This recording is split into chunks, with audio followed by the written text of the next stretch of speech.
Mitochondria are responsible for creating more than 90% of the energy needed by the body to sustain life and support growth. If the mitochondria fail, less and less energy is generated and the body will suffer.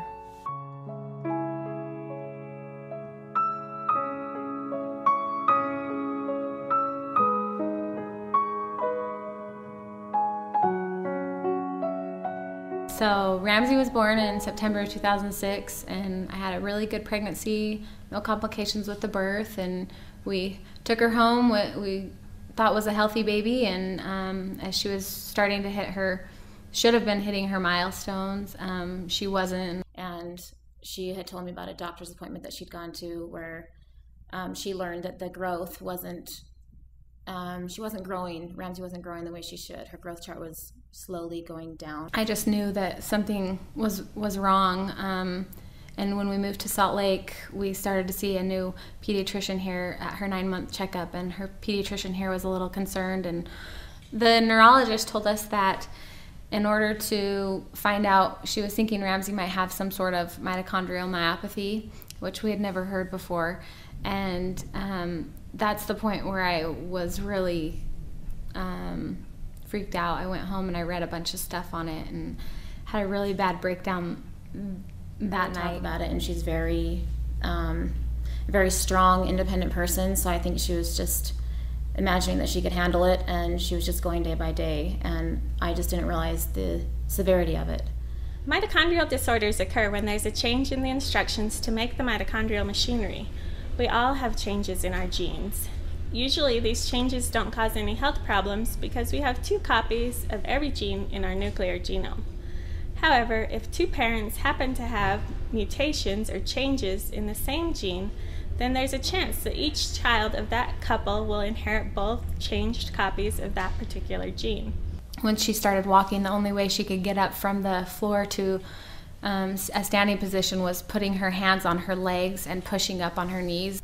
Just after her 2nd birthday, we did the muscle biopsy, and they found some Cox negative fibers, which I'm not sure exactly, but they knew that it was some sort of, that's what she had, was some sort of mitochondrial myopathy.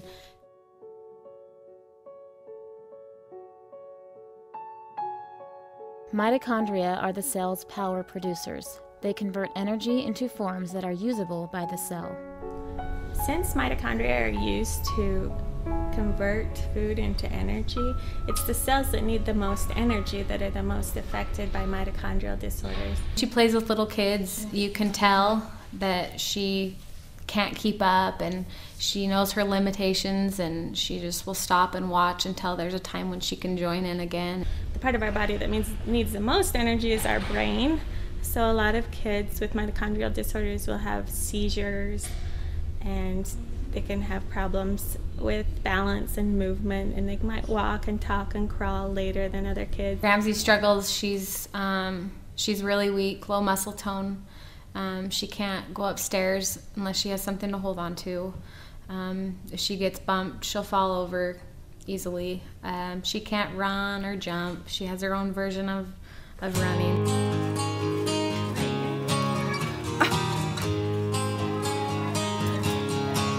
It's just another reason why it all comes down to you and I.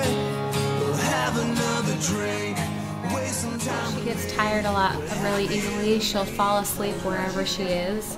She'll fall asleep standing up next to something. She'll fall asleep sitting on the floor, laying on the floor. I mean, we've caught her sleeping in so many different positions. And I mean, so cute, but so sad to see her, you know, so tired, and she has to get a lot of sleep. It's just another reason why it all comes down to you and I. We'll have another drink, waste some time with me. We're happy in the meantime. We're happy in the meantime. Happy in the meantime.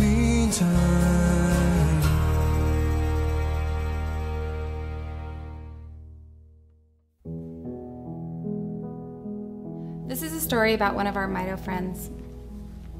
A beautiful little boy named Cade Christian Andrews was born June 22nd, 2008.